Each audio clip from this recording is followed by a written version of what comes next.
So Anthony Davis made his Laker debut, and it went really well. Okay, I'm kidding. He was pretty good. He posted up a lot. Like, a lot. To the point where I forgot that I was watching a basketball game in 2020.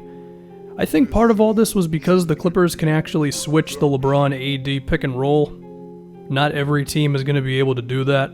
Even so, you hope that they would get a little more creative than just giving the ball to AD every single time down. But they did it, and I do want to preface, before we dive into all of this, Anthony Davis is one of the few players where you can do this and it's going to work more times than never. Even so, you would hope that they can do a little bit more than just give it to him on the elbow nearly every time, because teams are going to get accustomed to that pretty quickly. The first thing I noticed was that he posted up a lot with another center in the game, JaVale McGee or Dwight Howard. You'll see here, JaVale is sitting at the dunkered spot, and the paint gets pretty loaded. Now, Patrick Beverley is the one who disrupts the play, but Montrezl Harrell is right there ready to contest AD's shot at the rim. A similar thing happens with Dwight Howard. Now, Montrez doesn't commit that much on this one, but I would bet that teams are going to start to gamble on that one a little bit more. Just how much can we leave these centers open to contest Anthony Davis when he's going to be playing power forward, right?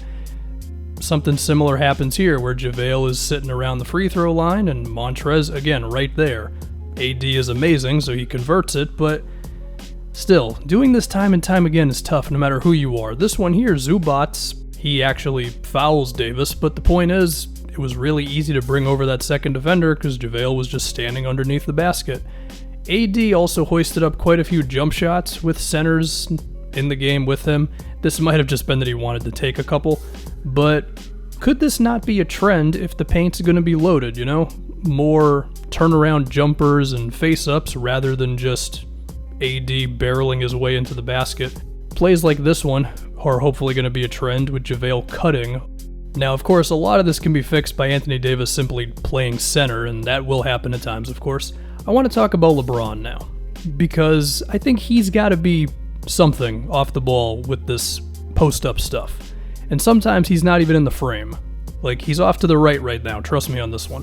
LeBron spent a lot of time standing around, perhaps a little too far away from the three-point line when Anthony Davis was operating, and I think there's different ways of looking at this. It's either LeBron is being lazy and pulling a Westbrook, or it's he wants to cut and he wants to get a little bit of momentum, and Anthony Davis just never looked his way.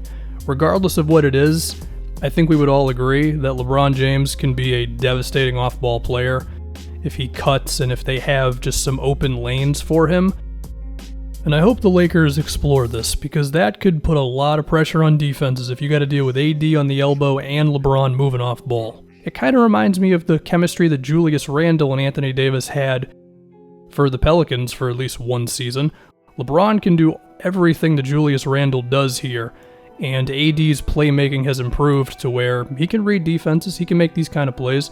So hopefully LeBron isn't just standing there whenever AD has the ball, and they can really play off of each other besides just in pick and rolls. Their fourth quarter offense was weird because they didn't throw it to AD that much. It was a whole lot of either like motion that led to nothing, or it was somebody missing a three-pointer, or Danny Green being a superhero, or it was LeBron just kind of being bad. He did not have a very good second half. But speaking of Danny Green, he had an interesting play last night that I think needs to be a mainstay of the Lakers offense. Movement off of Anthony Davis post-ups. Because a lot of the times when he was doing his thing, it was a lot of standing around and just waiting for something to happen. And there are some guys open, whether it's Quinn Cook here, or it's like Danny Green in the opposite corner, although Lou will be ready to close out on him. And then we have two guys at the top of the key who are really close to each other, which essentially means neither one of them are open.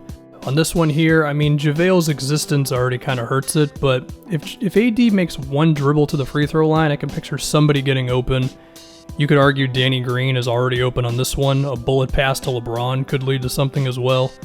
But again, you can't just have AD do everything for you, so we'll look at it one more time. Simply moving off the ball can do so much for these post-ups. Anyway, that's about all I got. Anthony Davis did a lot of stuff for the Lakers, and we'll see if it all ends up working out.